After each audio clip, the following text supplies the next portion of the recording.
Hey, Chiefs Kingdom. Mel Kiper released a brand new 2-round NFL mock draft. We're going to react to that and give some analysis. But first, a little trivia to kick off today's show. Who were the Chiefs' second-round picks in 2010? Like this year, the Chiefs had 2 round 2 selections that year. Stick around. We'll give you the answers later on in the show, but don't cheat. Don't use Google. Take a guess at it, and maybe you just know the answer. Who were the Chiefs' second-round picks in 2010? With that being said, we'll jump on into today's show.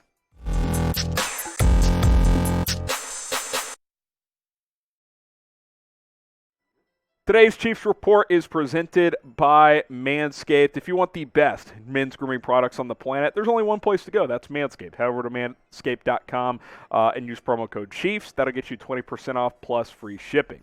All right, I'm Harrison Graham. Appreciate everybody for tuning in. On today's show, we're going to react to Mel Kiper's latest mock draft as Kiper went 2 rounds this time. He always does an annual 2-round mock, so here it is. And that's pretty interesting for the Chiefs and pretty valuable content and reaction I can provide because the Chiefs have 4 picks in the first 2 rounds. 2 in round 1, 2 in round 2. And guys, draft is close. 2 weeks from tomorrow, things kick off on Thursday, April 28th. So I cannot wait. It should be exciting, and I know a lot of you guys are excited as well. And if you are excited for this year's draft, like the video. Let's get 500-plus likes on today's show. That is the goal, so help us out. Hit that thumbs-up icon if you are fired up for this year's NFL draft.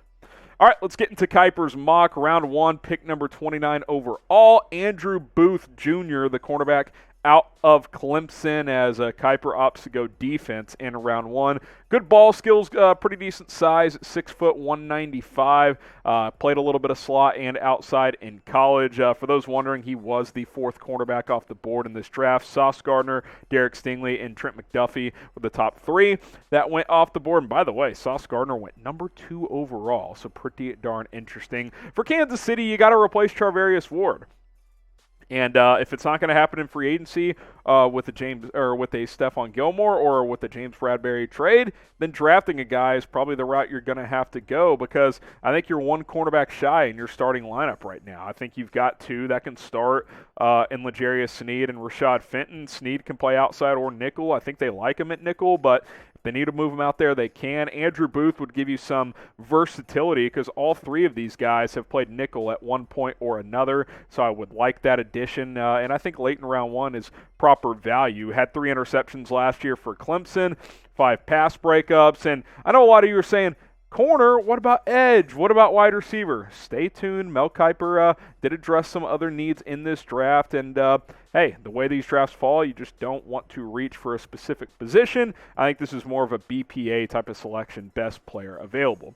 Would you be okay with cornerback being the Chiefs' first pick this year? Type Y for yes, type N for no. I'd be okay with it depending on how the board falls out. It's not the biggest need, but I would say it's a top 3 need for Kansas City.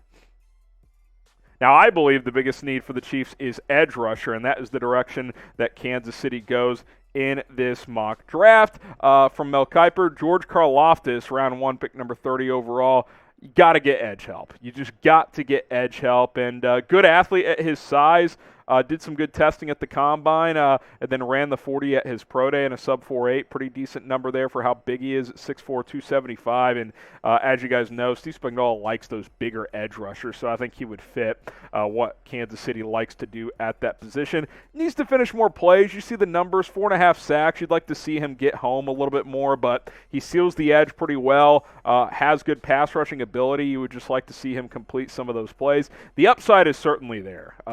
I think at 30, the value is really good. I've seen mocks have him going in the top 20. So if he falls to the latter portion of this draft this year, then I think that's a guy that I would definitely be comfortable taking at 29 or 30 if I was Kansas City. Kind of like corner, you're a starter away on your front. I mean, at least. You need at least another edge rusher, maybe a couple, just to help round out that rotation. I mean, you got Frank Clark and Michael Dana as kind of your 2 guys that have produced at a decent level. Beyond that, very unproven at the position. Joshua Kando didn't really do much last year. Austin Edwards, he hasn't done much. Edge is a big need, both from a starting standpoint and from a depth standpoint. So what do you think the better pick is by Kiper here in round 1. Type AB for Andrew Booth Jr., type GK for George Karlaftis. I like the Karlaftis pick a little bit better. I think it's a bigger need, and quite frankly, I think he's a better prospect. Today's show is presented by Manscaped, guys. Keep things clean downstairs, and I'm talking your balls with the Lawnmower 4.0 from Manscaped at 20% off plus free shipping when you use promo code Chiefs. This product is awesome. It's got 4 adjustable blades. It's got a wireless charging station. It's waterproof, so you can use this in the shower to kind of multitask there. Really easy to use. It's got advanced skincare technology as well. This thing is fantastic. The battery life is forever, by the way. You charge it once overnight. It's going to last you a couple of months as long as you don't leave it on by accident or something like that. Another cool thing Manscaped does is they are a proud supporter of donating for testicular cancer awareness. It's Testicular Cancer Awareness Month right now, here in the month of April. Manscaped is a proud partner of that. Some of their proceeds go to raising awareness for that line of cancer. So this is a great company that's doing great things, and they have great products. So go check them out, 20% off plus free shipping, promo code manscaped.com. And hey, guys, a lot of people get testicular cancer, so go support a company that supports that. Okay, round 2 of this Mel Kiper mock draft. Skyy Moore, round 2, pick 50. And this is a hot name in draft circles right now. I've seen some mocks thinking that he could sneak into round 1. Probably goes round 2. He's undersized, but really good speed, great after the catch, yards after the catch ability there. He is fantastic in that regard. And the versatility is here as well. And if you guys can't tell by now, I like drafting players that are versatile, that can do different things. Play outside receiver. He can play slot for you. He's a guy you can bring on jet sweeps. He can do some different things for you in your offense. The production last year for Western Michigan, albeit a smaller school, was still very good. 1,300 yards and 10 touchdowns. Big play ability. And let's face it, you got to add some wide receivers in this draft if you are Kansas City, and I think he would thrive in this offense. I think Skyy Moore is a player that would fit in quite well. And again, we'll say it over and over again, not one player is going to replace Tyreek Hill, but I think Skyy Moore can go a long way in being part of a unit that does replace him. So I like this selection by Kiper. I think the value is proper at the number 50 overall pick. You could do a lot worse than this. Make sure you guys hit that subscribe button here on the Chiefs Report, because we'll have more Chiefs draft coverage, news, rumors, draft targets, mock drafts leading up to draft night. So subscribe right now. It's youtube.com/ChiefsTV, and we will have you guys covered here on the Chiefs Report. All right, let's go to, before we get to the next pick, actually, I did want to mention, a lot of you guys, I can already see it now in the comments, why not get a wide receiver earlier? Well, Mel Kiper had a bunch of them going in round 1 before the Chiefs even picked. Garrett Wilson, number 8 overall to the Falcons. Drake London, he goes to the Jets at number 10. Chris Olave, the other Ohio State receiver, 15 to the Eagles. Jamison Williams, a popular name within Chiefs Kingdom, goes to the Saints at 19. Christian Watson is getting all this round 1 buzz. I don't really get it, but he went pick number 22. Traylon Burks, number 23. Jahan Dotson, number 26. Guys, 7 receivers were gone before the Chiefs even picked. Now, sure, you could trade up, and I think the Chiefs are a candidate to trade up, but make no mistake, if the Chiefs want to get Jamison Williams or a Chris Olave or somewhat of that ilk, they're going to have to trade up to do it. So if they stand pat at 29, going a different position might make sense just based on value alone. 12 receivers in total for Kiper in this mock draft. These are the round 2 ones. George Pickens went at number 47 to Washington. Skyy Moore lands in Kansas City at 50. John Mechie to the Steelers at 52. And then Alec Pierce, a pick later, to Green Bay at 53. And then another Chiefs receiver, round 2 pick number 62, Jalen Tolbert. So 2 receivers on day 2. We'll break down the Tolbert selection in just a second. But hey, drum roll please. Boom, we got our trivia answer here from earlier today. The question was, who were the Chiefs' second-round picks in 2010? Trick question. It was actually 2 selections. Dexter McCluster, Javier Arenas. Arenas, the corner out of Alabama, never really lived up to that billing. And then Dexter McCluster, kind of the do-it-all running back out of Ole Miss. I liked him quite a bit. Had a few good years. So those are the answers to the trivia question. All right, let's talk about Jalen Tolbert now, who was the selection at number 62 overall. So Kiper goes back-to-back receivers here in round 2. And I like Tolbert. He's got good size and speed combination. I think kind of like Skyy Moore at 50. I think late round 2 is about the right value for Tolbert. Could fall into round 3, but I think at 62, it's perfectly fine. I definitely could see the Chiefs taking 2 receivers with 2 of their top 4 picks. Like I think that's very much in play.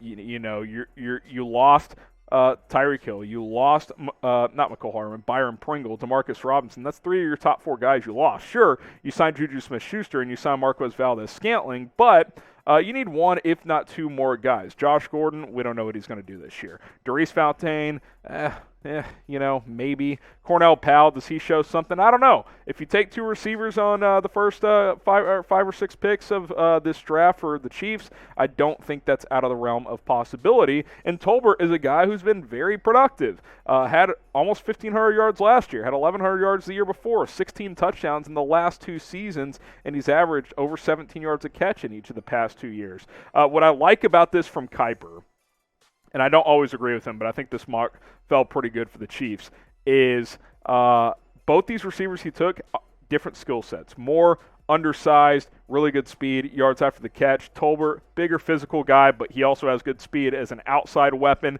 They could, they're not going to overlap in skill set too much, so you can line them up at different spots, and you can play them at the same time if you want to. I think if you're going to go 2 receivers in the draft, then take guys that can do some different things. What's the Chiefs' biggest need? Because all 3 of these were addressed in this mock draft. Edge, corner, receiver. Let us know in the comments. The biggest draft need for Kansas City is what this year?